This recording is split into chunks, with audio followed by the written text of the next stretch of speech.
The rain hammered against the windshield as I pulled into my driveway 3 hours earlier than expected. My business trip to Hartford had wrapped up faster than anticipated, and I was looking forward to surprising Nessa and our daughter Olivia with an early return home. My name is Jared Sollace, and I run a small IT security firm here in our quiet New England town. After 15 years of marriage, I thought I knew everything about my wife Nessa and our life together. I was about to discover how wrong I could be. The Victorian house we called home stood dark against the stormy evening sky, its windows glowing with warm yellow light. I grabbed my laptop bag from the passenger seat and jogged through the downpour to the front door, keys already in hand. "Nessa, I'm home early," I called out as I stepped inside, shaking the rain from my jacket. The silence that greeted me felt wrong somehow. Usually, Olivia would come bounding down the stairs to greet me, her athletic frame moving with the grace of someone who spent most afternoons on the soccer field. Tonight, nothing. I hung my jacket on the coat rack and moved deeper into the house. The living room appeared normal enough, throw pillows arranged just so, magazines fanned across the coffee table in that precise way Nessa preferred. Everything looked perfect, as always. "Hello?" I called again, louder this time. That's when I saw her. Olivia lay crumpled at the base of the stairs, her 14-year-old frame unnaturally still. My heart hammered against my ribs as I rushed to her side, dropping to my knees beside her unconscious form. "Olivia, honey, can you hear me?" Her breathing was shallow but steady. No obvious injuries that I could see, but something was definitely wrong. Very wrong. "Oh, you're back." Nessa's voice came from behind me, calm and measured. I turned to see my wife descending the stairs, methodically wiping her hands on a kitchen towel. "What happened to Olivia?" I demanded, cradling our daughter's head in my lap. Nessa shrugged, that practice gesture I'd seen 1,000 times when she wanted to deflect responsibility. "She was being disrespectful, talking back. I had to discipline her." "Discipline her? She's unconscious." "She'll be fine. She always is." Nessa folded the towel with mechanical precision. "You worry too much, Jared." Something in her tone, that cold detachment, sent ice through my veins. This wasn't the woman I married, or maybe it was, and I'd been too blind to see it. I pulled out my phone and dialed 911, keeping my voice steady despite the rage building in my chest. "I need an ambulance at 47 Willow Lane. My daughter is unconscious." While we waited for the paramedics, I stayed with Olivia, checking her pulse and watching for any sign that she might wake up. Nessa disappeared into the kitchen, and I could hear her moving around, the sound of dishes clinking together as if this were any other evening. The ambulance arrived within minutes, its red and blue lights painting our front yard in alternating colors. 2 paramedics rushed in with their equipment, immediately taking over Olivia's care. "What happened here?" asked the older paramedic, a stocky man with graying hair whose name tag read Mike. "My wife said she was disciplining our daughter," I explained, watching as they checked Olivia's vital signs. Mike's partner, a younger woman, began preparing Olivia for transport while Mike continued his examination. After a few minutes, he looked up at me with a puzzled expression. "She's stable. Looks like she might have taken a fall, maybe hit her head. We'll take her to County General for observation." As they loaded Olivia onto the stretcher, Mike approached me while his partner secured the equipment. He glanced around to make sure Nessa wasn't within earshot, then leaned close. "Sir," he whispered, his voice barely audible above the rain. "Is that really your wife? Because actually, I think I've seen her before. Different name, different town. You might want to look into that." Before I could ask what he meant, he was gone, jogging back to the ambulance through the downpour. I stood in the doorway watching the red taillights disappear into the storm, Mike's words echoing in my mind. Different name, different town. Before we dive deeper into this story, I have one small request. Please subscribe, drop a like, comment, and hit that hype button to boost this channel so more people can discover these incredible Reddit stories. I closed the door and turned to find Nessa watching me from the kitchen doorway, her expression unreadable. "The hospital will call when she's ready to come home," she said, as if discussing the weather. I nodded, not trusting myself to speak. My mind was racing. Pieces of a puzzle I hadn't even known existed suddenly scattered before me. 15 years of marriage, and I was starting to wonder if I knew my wife at all. That night, as Nessa slept peacefully beside me, I stared at the ceiling and replayed Mike's warning over and over. Different name, different town. What did that mean? And more importantly, what else about my life was built on lies? I've always prided myself on being observant. It comes with the territory in IT security. You learn to spot the anomalies, the things that don't quite fit the pattern. Looking back, I realized there had been signs, small things that never quite added up. The way Nessa never talked about her childhood. how she had no old friends, no photos from before we met, the careful way she always paid for things in cash when we traveled. I had attributed it to privacy, maybe a difficult past she didn't want to revisit. Now I wondered if it was something much more deliberate. As the rain continued to pound against our bedroom window, I made a decision. Tomorrow, I would start digging. If Nessa was hiding something, and Mike's warning suggested she was, I was going to find out what it was. I've always been good at finding things that people want to keep hidden. It's what I do for a living, after all.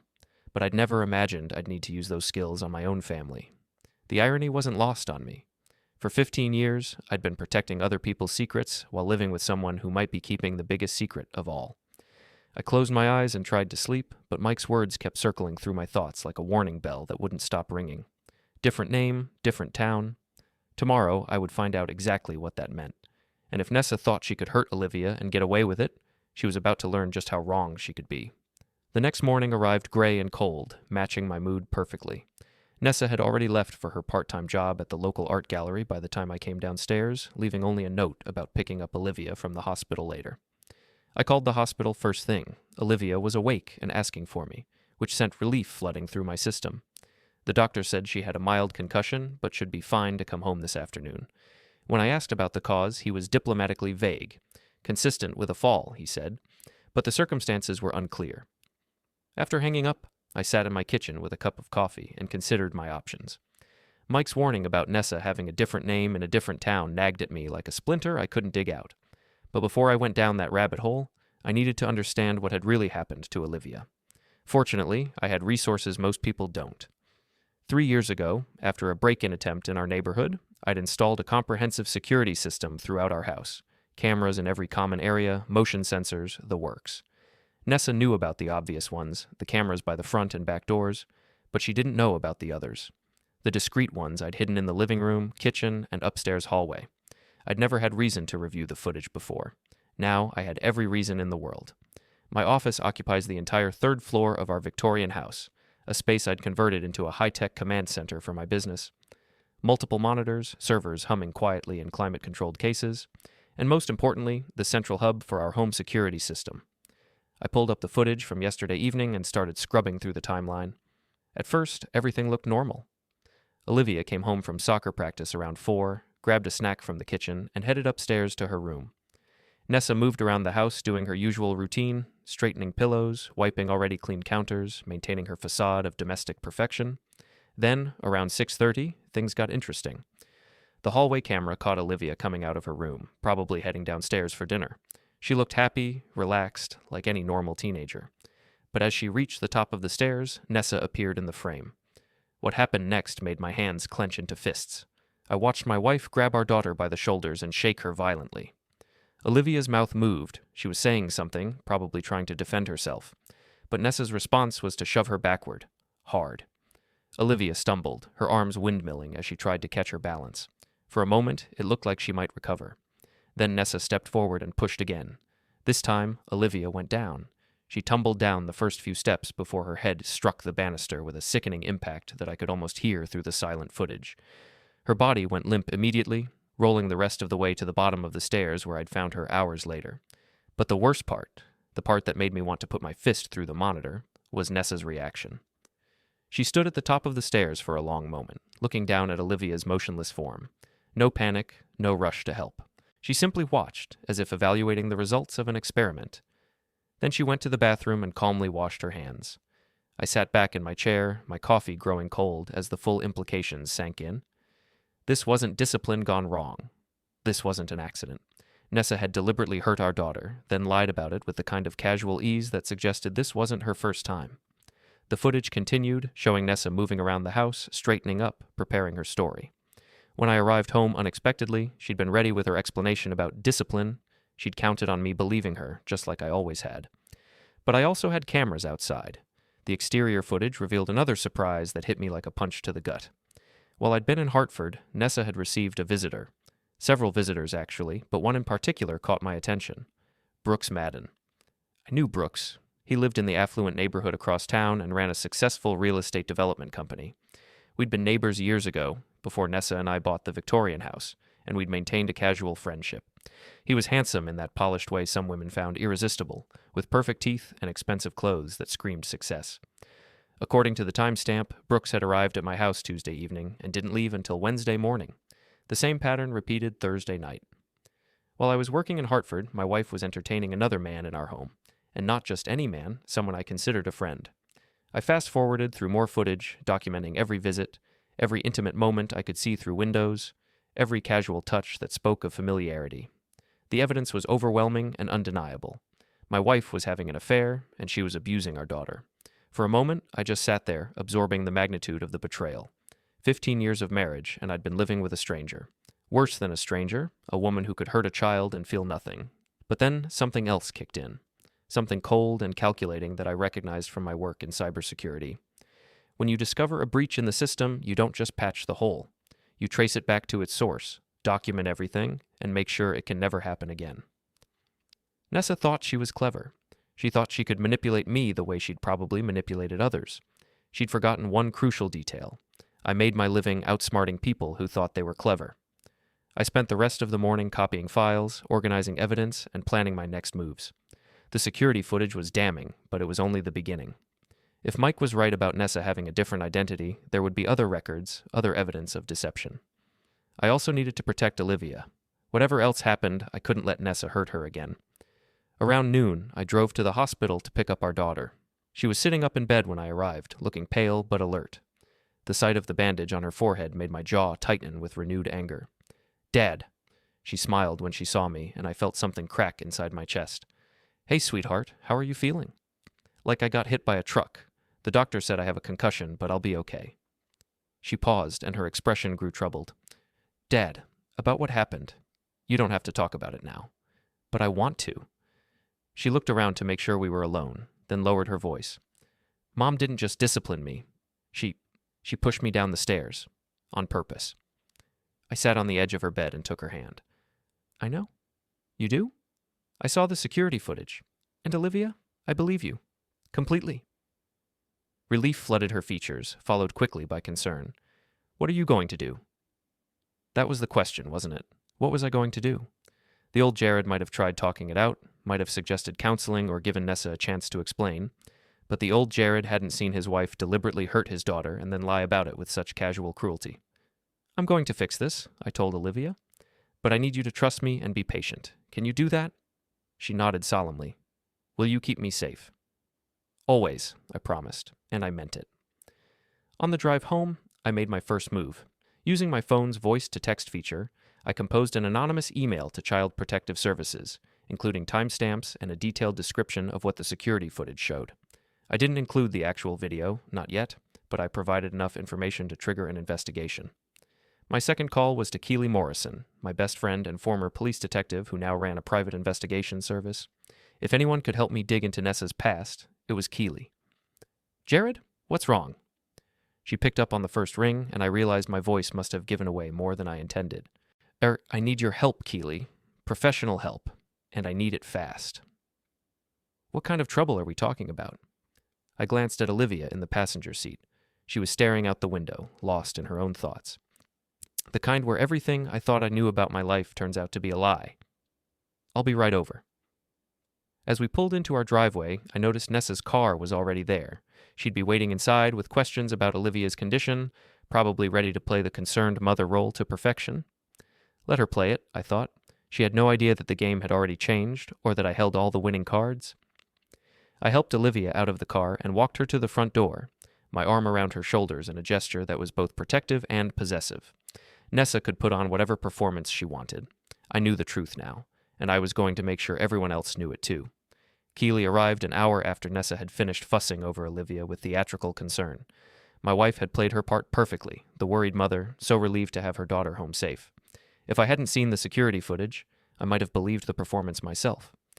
I met Keely at the back door, away from Nessa's watchful eyes. She looked exactly like what she was, a former cop who'd seen too much and trusted too little.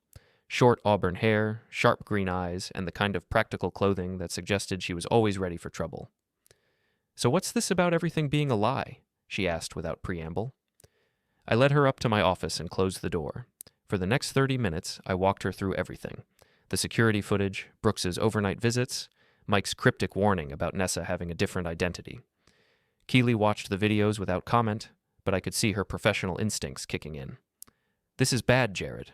Really bad." She leaned back in her chair. "The assault on Olivia is clear-cut. Any prosecutor would take this case. But if Nessa really is living under a false identity, things get complicated fast. We need to know who she really is and why she changed her name." "Where do we start?" Keely pulled out her laptop. "With the basics. Full name, social security number, marriage certificate. If she's using fake documents, there will be inconsistencies." We spent the next hour digging through public records, cross-referencing databases that Keely had access to through her PI license. What we found was disturbing in its thoroughness. Nessa Sollace, according to every official document, had appeared out of thin air 16 years ago. No school records before college, no employment history, no credit report. It was as if she'd materialized as a fully formed adult with just enough documentation to pass casual scrutiny. "Professional job," Keely muttered, scrolling through search results. "Someone helped her create this identity. The question is why?" Mike said he recognized her. Different name, different town. "Mike who? The paramedic?" I nodded. "He seemed spooked when he saw her." Keely made a note. "I'll track him down, see what he remembers. In the meantime, we need to dig deeper into Nessa's past." "How?" She grinned, and for a moment I saw the cop she used to be. "By being sneaky. Does Nessa have any family? Anyone from before you met her?" I thought about it. She mentioned a sister once, Zara. They had some kind of falling out years ago. Last name? I don't know. Nessa never talked about her family. Of course she didn't. Keely's fingers flew over the keyboard. But social media is forever, and people leave digital breadcrumbs everywhere. Give me a few hours. While Keely worked her magic, I went downstairs to check on Olivia. She was in her room, supposedly resting, but actually texting friends about her accident. Nessa was in the kitchen, preparing dinner with the same mechanical precision she brought to everything. "How's she feeling?" Nessa asked without looking up from the vegetables she was chopping. "Better. The doctor said she should take it easy for a few days." "Good. I'd hate for this to affect her grades." The casual callousness of the comment made my teeth clench. Here was a woman discussing the academic impact of an assault she'd committed, as if Olivia's concussion were nothing more than an inconvenient scheduling conflict. "Nessa," I said carefully, "what exactly happened yesterday, before I got home?" She paused in her chopping just for a fraction of a second. "I told you. Olivia was being disrespectful. I had to discipline her." She fell down the stairs. Children are clumsy when they're upset. The lie came so easily, so smoothly, that I wondered how many others I'd swallowed over the years. How many times had Nessa manipulated the truth while I nodded along like an obedient husband? "Maybe we should consider family counseling," I suggested, watching her reaction carefully. This time, the pause was longer. "I don't think that's necessary. Olivia just needs to learn respect." "For you?" "For authority." She resumed chopping, the knife striking the cutting board with sharp, rhythmic precision. "Some children need firmer guidance than others." Firmer guidance. As if pushing a 14-year-old down the stairs was just another parenting technique. I excused myself and went back upstairs, where Keely was staring at her laptop screen with the intensity of a hunter who'd spotted her prey. "Found something?" I asked. "Maybe. There's a Zara Kellerman in Boston who matches the age range and has some interesting social media history. She's been very careful about privacy settings, but she slipped up a few times." She turned the laptop toward me. The screen showed a Facebook profile with limited information, but one detail jumped out immediately. In the family section, Zara had listed a sister named N. Kellerman. "Nessa Kellerman," I said. "That's my guess.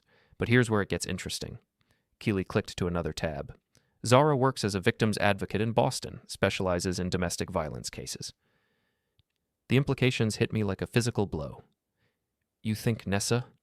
"I think we need to talk to Zara, and I think we need to do it tonight." 2 hours later, we were driving through Boston's evening traffic toward an address Keely had tracked down through her professional contacts. Zara Kellerman lived in a converted warehouse in the Arts District, the kind of trendy neighborhood where former cops turned private investigators could blend in easily. "Let me do the talking initially," Keely advised as we climbed the stairs to Zara's loft. "She's more likely to open up to another woman, especially given her line of work." The woman who answered the door looked like a harder, more weathered version of Nessa. Same bone structure, same dark hair, but where Nessa cultivated an image of polished perfection, Zara wore her experiences like armor. Tattoos covered her forearms, and her eyes held the wariness of someone who'd seen humanity's worst impulses up close. Zara Kellerman? Keely showed her PI license. I'm Keely Morrison. This is Jared Sollace. We'd like to ask you some questions about your sister. Zara's expression shifted from wariness to something approaching alarm. Which sister? Nessa. I don't have a sister named Nessa. But her voice lacked conviction, and she was already stepping back from the door. Please, I said. My daughter is in danger. I think Nessa hurt her, and I need to understand who I'm really married to. For a long moment, Zara studied my face. Whatever she saw there must have convinced her, because she stepped aside and gestured us into her apartment. The loft was spartanly furnished but comfortable, with the kind of functional aesthetic that suggested its owner didn't have time for unnecessary decoration. Zara poured 3 cups of coffee and settled into a chair across from us. Her name was Nicole, she said without preamble. Nicole Kellerman. She was my younger sister, and she was the most dangerous person I've ever known. Dangerous how? Keely asked. Zara was quiet for so long I thought she might not answer. When she finally spoke, her voice was barely above a whisper. Nicole had a talent for finding people's weaknesses and exploiting them. She could be charming when she wanted something, but underneath, there was nothing. No empathy, no conscience, no real emotion except anger. She got up and walked to a window overlooking the street. When we were kids, she tortured animals. Not in the way some children do out of curiosity. This was systematic, deliberate. She enjoyed their pain. My coffee turned to ash in my mouth. What happened to her? She got married to a man named David Chen, a successful accountant in Hartford. Nice guy, completely devoted to her. They had what looked like a perfect life. What went wrong? Zara turned back to us, and I could see old pain etched in the lines around her eyes. David had a son from his first marriage, Tommy, 8 years old, sweet kid who just wanted his stepmother to love him. I didn't want to hear the rest, but I had to know. Nicole started small. Emotional manipulation, little cruelties that could be explained away as discipline. But it escalated. David was traveling a lot for work, and when he was gone... She shook her head. Tommy tried to tell his father what was happening, but Nicole was careful. She knew exactly how to hurt him without leaving obvious marks. Where is Tommy now? I asked, though I was afraid I already knew the answer. County morgue in Hartford. Officially ruled an accident. He fell down the stairs and broke his neck. But I knew. I'd tried to warn David, tried to get him to see what Nicole really was, but she'd poisoned him against me, made him think I was jealous of their happiness. The room fell silent except for the distant sound of traffic below. I thought about Olivia, about the casual way Nessa had pushed her down those same stairs, and felt something cold and implacable settle in my chest. What happened after Tommy's accident? Keely asked. David started asking questions. Nicole realized she was losing control of the situation, so she disappeared, cleaned out their joint accounts, took everything valuable, and vanished. That was 16 years ago. And she became Nessa Sollace, I said. Zara nodded. I've been looking for her ever since. Not to punish her, that's not my job, but to warn people, to make sure she never got the chance to hurt another child. She walked to a desk and pulled out a thick folder. I have documentation of everything. Police reports, medical records, witness statements. David tried to get the case reopened, but Nicole had covered her tracks too well. Is David still alive? I asked. He took his own life 2 years after Nicole disappeared. The guilt consumed him. I stood up abruptly, needing to move, needing to do something with the rage that was building inside me. Nessa hadn't just lied about her identity. She was a child abuser who'd driven her previous husband to despair. And I'd brought her into Olivia's life. We have to stop her, I said. Zara studied me with the same intensity she'd shown at the door. What exactly are you planning to do? Whatever it takes to protect my daughter and make sure Nessa can't hurt anyone else. Be careful, Zara warned. Nicole, Nessa, she's not just cruel, she's smart. If she realizes you're onto her, she'll find a way to turn it around. She'll make you look like the threat. Let her try, I said. She's been playing games with people who didn't know the rules, but I know exactly who she is now. Keely and I left Boston with copies of Zara's files and a promise that she'd testify if needed. During the drive home, I called Mike the paramedic and confirmed what I already suspected. He'd been part of the team that responded to Tommy Chen's accident 16 years ago. He'd never forgotten Nicole's face or the way she'd cried crocodile tears over her stepson's broken body. By the time we reached Willow Lane, I had a plan. Nessa thought she could manipulate me the way she'd manipulated David Chen. She thought I'd be another victim in her long history of destruction. She was about to learn just how wrong she could be. As I walked into my house and saw Nessa reading peacefully in the living room, I felt a cold smile cross my face. She looked up and smiled back, completely unaware that her carefully constructed world was about to come crashing down around her. "How was your evening out?" she asked pleasantly. "Educational," I replied. "Very educational." The next morning, I waited until Nessa left for the gallery before putting my plan into motion. Olivia was staying home from school for another day, giving me the perfect opportunity to take care of some business without raising suspicions. My first call was to a lawyer, not our family attorney, but someone Keeley had recommended who specialized in domestic violence cases. Jennifer Walsh had a reputation for being both thorough and ruthless, exactly what I needed. "Mr. Sollace," she said after I'd explained the situation, "you have compelling evidence, but we need to be strategic about how we proceed. If your wife realizes what's happening too early, she might disappear again." "What do you recommend?" "Document everything, but don't tip your hand yet. Let her think she's still in control while we build an airtight case." My second call was to Child Protective Services. The anonymous tip I'd sent the day before had already triggered an investigation, and they wanted to interview Olivia and examine the security footage. "We take these allegations very seriously," the caseworker assured me. "We'll be conducting a home visit this afternoon." Perfect. Let Nessa try to charm her way out of video evidence, but I wasn't content to simply react to Nessa's crimes. If she wanted to play games, I'd show her what happened when she picked on someone who actually knew how to fight back. I spent the morning creating what I privately called the Nessa file, a comprehensive digital dossier containing everything Zara had given me, the security footage, financial records showing suspicious cash transactions, and a timeline of inconsistencies in Nessa's stories over the years. Then I started making copies. Lots of copies. The first package went to Mike the paramedic, along with a note thanking him for his warning and asking if he'd be willing to provide a statement about the Tommy Chen case.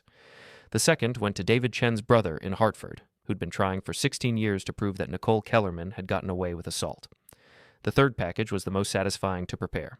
Brooks Madden's real estate office occupied a gleaming glass building in the business district, the kind of place designed to project success and trustworthiness.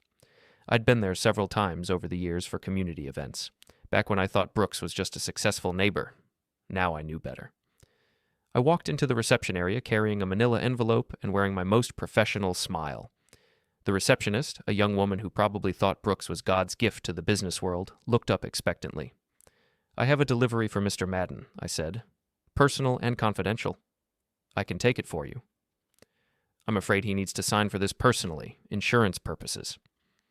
She buzzed Brooks's office, and a moment later he appeared in the doorway. He was everything I remembered. Tall, perfectly groomed, wearing a suit that probably cost more than most people made in a month. When he saw me, his smile faltered slightly. "Jared, what brings you by?" "Just some paperwork that needs your attention." I held out the envelope. "About your relationship with my wife." The color drained from his face, but he managed to keep smiling. "I'm not sure what you mean." "Open it and find out." He took the envelope with hands that weren't quite steady and glanced around the reception area. Other people were watching now, sensing drama in the air. "Maybe we should discuss this privately," he suggested. "Oh, I think here is fine. Go ahead, Brooks, open it." He broke the seal and pulled out the contents, printed screenshots from my security cameras showing him entering and leaving my house, time-stamped and dated. His face went from pale to gray. "I can explain." "I'm sure you can. You're going to have plenty of opportunities to explain. To Nessa, to your wife, to your business partners, to anyone else who might be interested in your extracurricular activities." Brooks glanced around again, acutely aware that his receptionist and several clients were watching this exchange with fascination. "What do you want?" he asked quietly. "Right now, I want you to understand that I know exactly what you've been doing in my house while I was working to support my family. But don't worry, this is just the beginning of our conversation." I turned to leave, then paused at the door. "Oh, and Brooks, you might want to check your email. I sent you something special." The email I'd sent contained additional security footage, the kind that showed Brooks and Nessa in compromising positions through my living room windows. Nothing explicit enough to be illegal, but certainly clear enough to be embarrassing if it found its way to the wrong people, like his wife, or his business partners, or the local newspaper. I drove home feeling better than I had in days. For too long, I'd been the victim in this story. The unsuspecting husband, the protective father scrambling to react to other people's moves.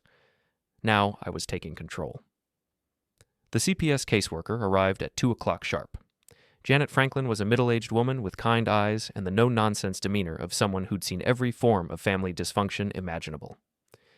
"I understand there are concerns about your daughter's welfare," she said, settling into our living room with a clipboard and digital recorder. Nessa had returned from the gallery for the appointment, and she played her role perfectly, the concerned mother, cooperative and eager to help. She explained Olivia's accident as a tragic mishap, the result of teenage clumsiness and unfortunate timing. "These things happen," she said with just the right note of maternal worry. "I blame myself for not being more careful about the stairs. We've been meaning to install better lighting." It was a masterful performance. If I hadn't known better, I might have been convinced myself. Then Janet asked to see the security footage. "Security footage?" Nessa's composure slipped just slightly. "I didn't realize we had cameras inside the house." "Just for safety," I explained helpfully. "You know how I worry about break-ins." We went up to my office, where I queued up the relevant footage on my largest monitor. Janet watched in professional silence as Nessa grabbed Olivia, shook her, and deliberately pushed her down the stairs. When the video ended, the room was quiet except for the hum of computer fans. "Mrs. Sollace," Janet said finally, would you like to revise your earlier statement?" Nessa's mask had slipped completely now, revealing something cold and calculating underneath. "That footage could have been manipulated. Digital files can be altered." "They can be," Janet agreed. "That's why we'll be having our technical team examine the original files. In the meantime, I'm recommending that Olivia be placed in protective custody." "You can't do that," Nessa snapped. "She's my daughter." "Actually, I can, and I am." The next hour was a blur of paperwork, phone calls, and barely contained hostility. Nessa tried everything: tears, anger, threats, appeals to maternal rights, but Janet had seen it all before. By 4 o'clock, temporary custody had been transferred to me, with Nessa allowed only supervised visitation pending a full investigation. As Janet packed up her files, Nessa cornered me in the kitchen. "You think you're clever," she hissed, her voice low enough that Janet couldn't hear. "You have no idea what you're dealing with." "Actually, I do. Nicole." She froze, and for a moment I saw something like fear flicker across her features. "That's right," I continued. "I know about Tommy Chen. I know about David. I know about Hartford and the money you stole and the life you destroyed before you came here." "You can't prove anything." "I don't have to prove anything. I just have to make sure everyone knows who you really are." Her hand moved toward the knife block on the counter, then stopped as she realized Janet was still in the next room. "This isn't over," she said. "No," I agreed. "It's not. But you're not the only one who knows how to play games, Nicole. And unlike your previous victims, I fight back." That evening, after Nessa had stormed out to God knows where, I sat with Olivia in our living room and explained what was happening. She listened with the maturity of someone who'd been forced to grow up too fast. "So Mom isn't really Mom?" she asked. "She's really a woman named Nicole Kellerman who hurt another child before she came into our lives. Are we safe?" I looked at my daughter, brave, intelligent, trusting me to protect her, and felt that cold resolve settle deeper into my bones. "We're safe, and we're going to make sure she can't hurt anyone else." As if summoned by my words, my phone buzzed with a text message from Brooks. "We need to talk. This has gone far enough." I showed the message to Olivia, who read it with the same analytical expression I'd seen on her face when she was solving complex math problems. "He's scared," she observed. "He should be." "What are you going to do?" I smiled, and for the first time in days, it felt genuine. "I'm going to teach him and your mother what happens when you mess with the wrong family." Outside, storm clouds were gathering again, promising another night of rain and wind. But inside our house, for the first time since this nightmare began, I felt like we were finally safe. The game was far from over, but the rules had changed, and I intended to win. Brooks wanted to meet at Murphy's Tavern, a dimly lit bar on the edge of town where conversations could be held without attracting too much attention. I agreed, but not for the reasons he probably hoped. I arrived early and chose a corner booth with clear sightlines to both entrances, a habit left over from my military days that had served me well in civilian life. Brooks showed up 10 minutes later, looking like a man who hadn't slept well in days. "Jared," he said, sliding into the seat across from me. "We need to work this out." "Work what out, Brooks?" He glanced around nervously. "Look, I know how this looks, but it's not what you think." "Really?" "Because what I think is that you've been having an affair with my wife while I was working out of town. What I think is that you've been doing it in my house, in my bed, while my daughter was upstairs. What I think is that you're a lying piece of garbage who betrayed 15 years of friendship." Brooks flinched as if I'd slapped him. "It wasn't like that." "Then explain it to me." He ran his hands through his perfectly styled hair, destroying the careful arrangement. Nessa, she's not what she seems. She came to me months ago, said you were abusive, said she was afraid for Olivia's safety. She needed someone to talk to, someone who would understand. I almost laughed. Even now, even with video evidence of her crimes, Nessa had managed to manipulate him into believing he was the hero of this story. And you believed her. She was convincing. She showed me bruises, told me stories about your temper. I thought I was helping. By having an affair with her. It wasn't supposed to happen like that, but she was vulnerable, and I cared about her. The bartender appeared at our table. Another round? Actually, I said, pulling out my phone, I think everyone should hear this conversation. Before Brooks could react, I opened the voice recording app I'd started when he sat down and played back his confession at full volume. His own voice filled the bar, admitting to the affair and describing Nessa's manipulation tactics. The handful of other patrons turned to stare, and I recognized several faces from around town. Word would spread quickly in a place like Willow Lane. "What the hell are you doing?" Brooks hissed. "Giving you a chance to tell your side of the story. Isn't that what you wanted?" He lunged for my phone, but I was ready for him. I slipped out of the booth and back toward the bar, keeping the phone out of his reach. "Ladies and gentlemen," I announced to the room, "I'd like you to meet Brooks Madden, successful real estate developer and devoted family man. Brooks, why don't you tell everyone about your relationship with my wife?" "You're crazy," he snarled, but his voice carried clearly in the suddenly quiet bar. Am I? Or am I just a man who found out his wife was having an affair while she was abusing our daughter? That got everyone's attention. I had a captive audience now, and I intended to use it. See, Brooks here thought he was rescuing Nessa from an abusive marriage. Isn't that right, Brooks? You thought you were the knight in shining armor. Shut up, Jared. But what Brooks didn't know is that my wife isn't really Nessa Sollace.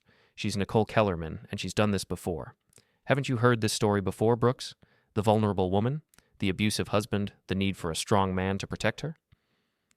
Brooks's face had gone pale, and I could see the pieces clicking into place in his mind. Whatever story Nessa had told him, he was starting to realize it might not be the whole truth. That's impossible, he said, but his voice lacked conviction. I pulled out a folder I'd brought with me and scattered photographs across the nearest table. Pictures of Tommy Chen, of David Chen, of police reports and newspaper clippings from Hartford. This is Tommy Chen, I said loudly enough for everyone to hear. 8 years old when Nicole Kellerman, my wife, pushed him down the stairs and broke his neck, just like she did to my daughter 3 days ago. The bar erupted in shocked murmurs. Someone pulled out their phone and started taking pictures of the documents. In a town like Willow Lane, this would be front-page news by tomorrow. Brooks stared at the photographs with growing horror. This can't be real. It's real, Brooks. And you helped her. You gave her credibility, made her look like the victim instead of the predator she really is. He shook his head frantically. I didn't know. I swear to God, I didn't know. But you do now. So the question is, what are you going to do about it? Before he could answer, the bar door opened and Nessa walked in. She must have followed one of us, probably hoping to control whatever conversation we were having. Instead, she found herself facing a room full of people who now knew exactly who she was. The silence was deafening. Nessa's eyes swept the room, taking in the scattered photographs, Brooks's stricken expression, and the hostile faces surrounding her. For a moment, her composure cracked, and I saw the predator underneath the mask. Well, she said finally, isn't this cozy? Nicole? I said, using her real name deliberately. So nice of you to join us. We were just discussing your previous marriage. She moved toward our table with the fluid grace of someone accustomed to being the center of attention, but I could see the calculation behind her eyes. She was assessing the situation, looking for an angle, a way to regain control. I don't know what lies my husband has been telling you, she said to the room, but I hope you'll consider the source. Jared has been unstable lately, paranoid, making wild accusations. It was a good try, but she'd made a crucial mistake. She'd walked into a room where everyone had already heard the evidence against her. Is that why you pushed Olivia down the stairs? Called out someone from the back of the bar. Because Jared was paranoid? Nessa's mask slipped further. We saw the video, said another voice. He showed us the security footage. That was a lie. I hadn't shown anyone the actual footage. But Nessa didn't know that. She spun around, looking for the source of the accusation, and I saw panic beginning to set in. This is ridiculous, she snapped. You people don't know what you're talking about. Then explain it to us, I suggested. Explain how you went from Nicole Kellerman in Hartford to Nessa Sollace in Willow Lane. Explain what happened to Tommy Chen. Explain why you've been lying to everyone for 16 years. She opened her mouth to respond, then seemed to realize that anything she said would only make things worse. Instead, she turned on Brooks with sudden venom. "This is your fault," she hissed. "If you'd kept your mouth shut—" "My fault?" Brooks stood up, his own anger finally breaking through. "You told me he was abusing you. You said you needed protection." "I needed you to be useful, not to fall apart the first time someone asked questions." The casual cruelty in her voice silenced the room. Here was the real Nicole Kellerman, the woman who could manipulate anyone into doing her bidding and then discard them when they were no longer convenient. Brooks stared at her as if seeing her clearly for the first time. "You used me." "Of course I used you. What did you think this was? A fairy tale romance?" I almost felt sorry for him. Almost. "Ladies and gentlemen," I said to the room, "meet the real Nicole Kellerman, child abuser, con artist, and sociopath. And she's been living in your community, around your children, for 16 years. The crowd was getting restless now, angry murmurs building towards something more dangerous. Nessa seemed to realize that she'd lost control of the situation completely. "This isn't over," she said, pointing at me with a trembling finger. "Yes," I replied calmly. "It is." She stormed out of the bar, leaving Brooks to face the hostile crowd alone. He looked around desperately, then grabbed his coat and fled after her. I stayed long enough to answer questions and make sure everyone had a clear picture of what had happened. By the time I left Murphy's Tavern, I was confident that the story would be all over town by morning. As I drove home through the darkened streets, I felt a grim satisfaction. Nessa's carefully constructed identity was crumbling, her support network was collapsing, and her ability to manipulate the situation was disappearing. But I wasn't done yet. Not even close. When I got home, I found Olivia waiting up for me, curled on the couch with a book she wasn't really reading. "How did it go?" she asked. "Phase 1 complete," I said. "By tomorrow, everyone in town will know exactly who your mother really is." "What's Phase 2? I smiled and sat down beside her. Phase 2 is where we make sure she can never hurt anyone again. Outside, it started to rain again, but this time the sound was oddly comforting, like the world was washing itself clean. The next morning brought consequences faster than I'd anticipated. My phone started ringing at 6 a.m. with calls from reporters, neighbors, and people I hadn't spoken to in years. Word of the previous night's confrontation at Murphy's Tavern had spread through Willow Lane like wildfire, and everyone wanted to know more about the woman who'd been living among them under false pretenses. I fielded the calls carefully, sticking to facts and letting the evidence speak for itself. Yes, my wife had been living under an assumed identity. Yes, there was video evidence of child abuse. Yes, the authorities were investigating. By noon, a reporter from the regional newspaper had arrived at my door. Jennifer Santos was a sharp-eyed woman in her 30s who'd built a reputation for investigative journalism that made politicians nervous. "Mr. Sollace," she said, "I understand your wife may be connected to a suspicious incident in Hartford 16 years ago." "I think you should talk to Detective Morrison," I said, giving her Keeley's contact information. She has access to the official records. What I didn't tell her was that Keeley and I had spent the previous evening preparing a comprehensive media package that laid out Nicole Kellerman's entire history in meticulous detail. By the time Jennifer Santos finished her investigation, the story would be too big to ignore and too well documented to dismiss. Around 2 o'clock, Brooks appeared at my front door. He looked terrible, unshaven, rumpled, like a man who'd spent the night staring at the ceiling and questioning every decision he'd made in the past 6 months. "Can we talk?" he asked. I let him in, mainly because I was curious to see how far he'd fallen since the previous night. We sat in my living room, the same room where he'd been intimate with my wife while I was working to support my family. "I want to make this right," he said. "There's no making this right, Brooks. You helped a child abuser maintain her cover. You participated in the destruction of my family. You betrayed 15 years of friendship." "I know, but I can help now. I can testify about what she told me, about how she manipulated the situation." I studied his face, looking for signs of deception or self-interest. What I saw was a broken man who'd finally realized he'd been played by an expert. "Why should I trust you?" "Because I have recordings too." That got my attention. "What kind of recordings?" Brooks pulled out his phone with shaking hands. "She called me last night after she left the bar. She was angry, said things I should have recognized as threats." He played the audio file. Nessa's voice came through clearly, cold and venomous in a way I'd never heard before. "This is your fault, Brooks. If you hadn't fallen apart, we could have controlled this situation. Now I'm going to have to clean up your mess." "What does that mean?" Brooks's voice on the recording, confused and frightened. "It means accidents happen. It means people who cause problems sometimes have problems of their own. It means you better hope I can fix this, because if I can't, you're going to wish you'd never met me." The recording ended, leaving us in silence. I felt a chill that had nothing to do with the weather. "She threatened you," I said. "She threatened both of us, and Olivia." Brooks looked up at me with haunted eyes. "Jared, I think she's planning something bad." Before I could respond, my phone rang. The caller ID showed Olivia's school number, which was strange since she was supposed to be at home recovering from her concussion. "Mr. Sollace?" The voice belonged to Principal Martinez. "I'm calling about Olivia. Her mother picked her up about an hour ago, said there was a family emergency." My heart stopped. Her mother doesn't have custody. There should be a note in Olivia's file. "I'm sorry, sir." Mrs. Sollace seemed very upset, and Olivia went with her willingly. "Is there a problem?" I was already grabbing my keys. "Call the police, now. Tell them it's a custodial interference case and the child is in immediate danger." Brooks followed me out to my car. Where would she take her? "I don't know, but I'm going to find out." I called Keeley while I drove, explaining the situation in rapid, clipped sentences. She promised to coordinate with the police and start checking Nessa's known associates and possible hideouts. My next call was to Zara in Boston. If anyone understood how Nicole Kellerman's mind worked, it would be her sister. "She's running," Zara said immediately. "The public exposure, the loss of control, she can't handle it. She'll try to disappear again, but first she'll want revenge." "Revenge against who?" "Against you. Against anyone who exposed her. Jared, you need to understand. Nicole doesn't just hurt people physically. She destroys them psychologically. She'll use Olivia as a weapon against you." "Where would she go?"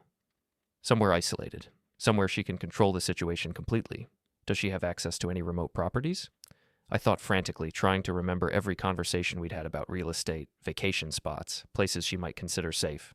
Then it hit me. The cabin.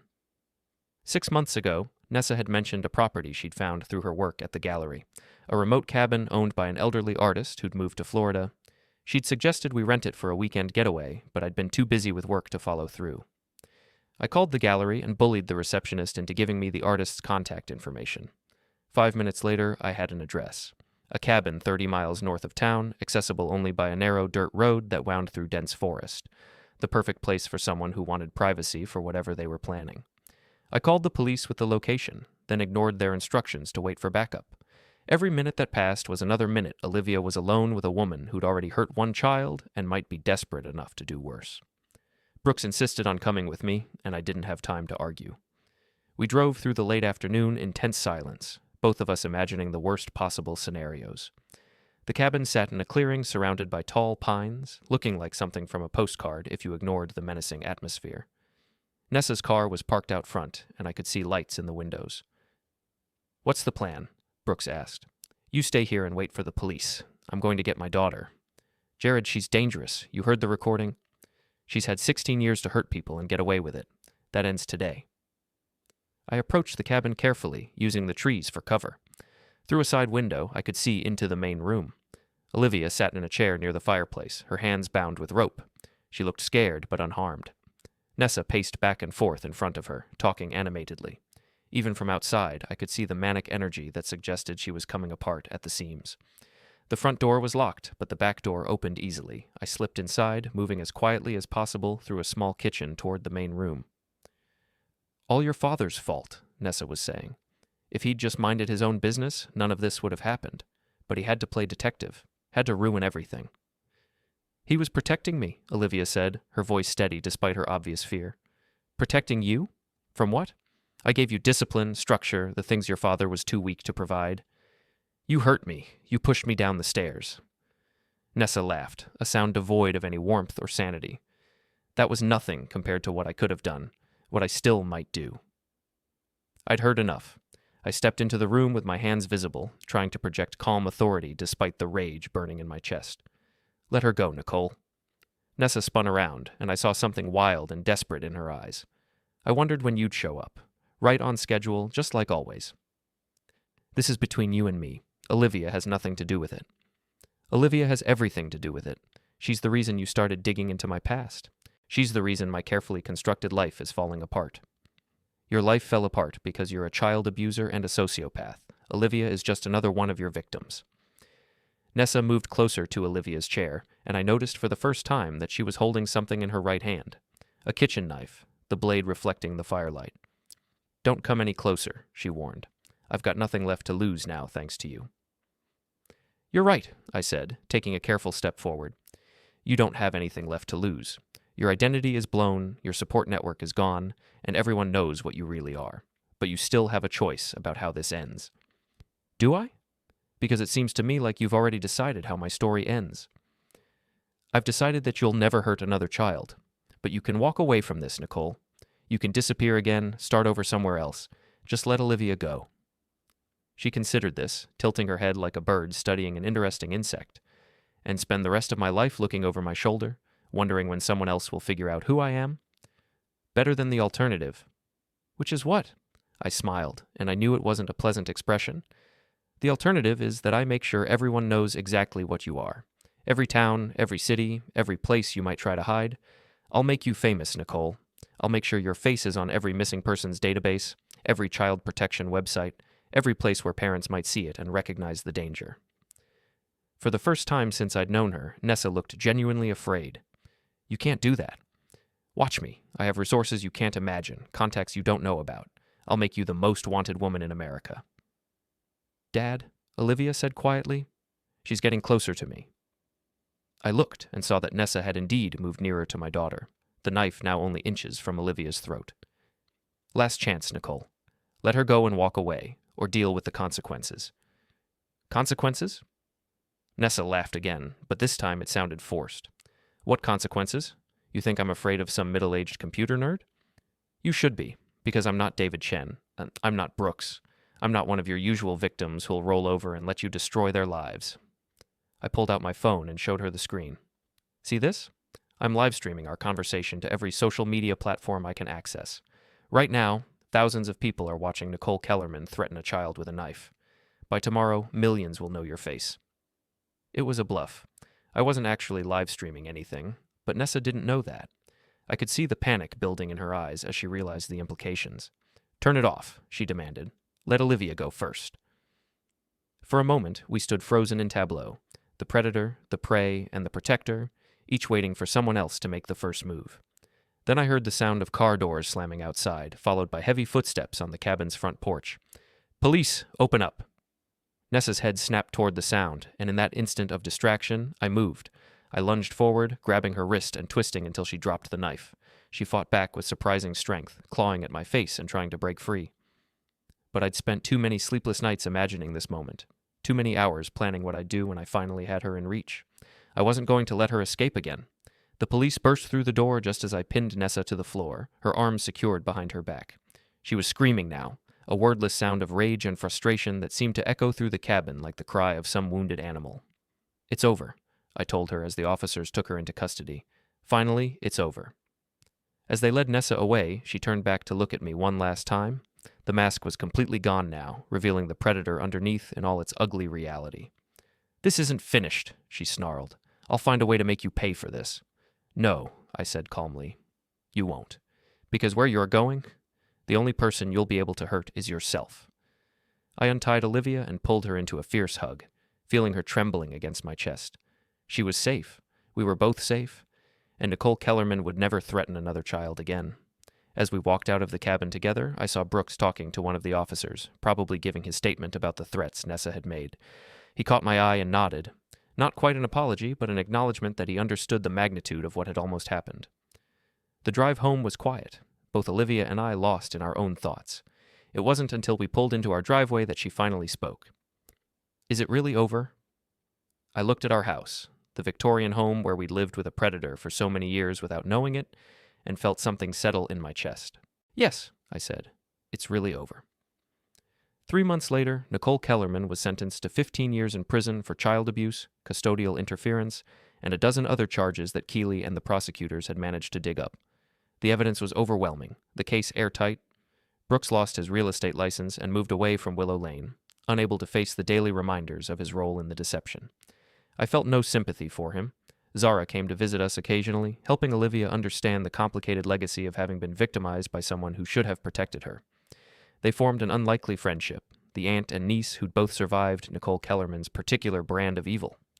As for me, I went back to my work in IT security, but with a new understanding of just how important it was to protect people from predators who hid behind false identities and manufactured personas. I never remarried. Olivia and I built a new life together, one based on honesty and trust rather than the carefully constructed lies that had defined our family for so long. Sometimes, late at night, I would think about David Chen and wonder if things might have been different if he'd had the resources and knowledge to fight back against Nicole's manipulation. But mostly, I focused on the future, on making sure that my daughter grew up strong and safe, able to recognize predators and defend herself against them. The house on Willow Lane still stands, but it's different now. Cleaner somehow, as if the removal of Nicole Kellerman's presence had allowed it to breathe again. And every morning when I wake up, I remember that justice isn't always swift, but it can be thorough. Nicole Kellerman had spent 16 years believing she was untouchable, that her intelligence and manipulation skills made her immune to consequences. She was wrong. In the end, the reckoning came for her, just like it comes for everyone who preys on the innocent. It just took the right person with the right resources and the right motivation to make it happen. That person was me, and I'd do it again in a heartbeat.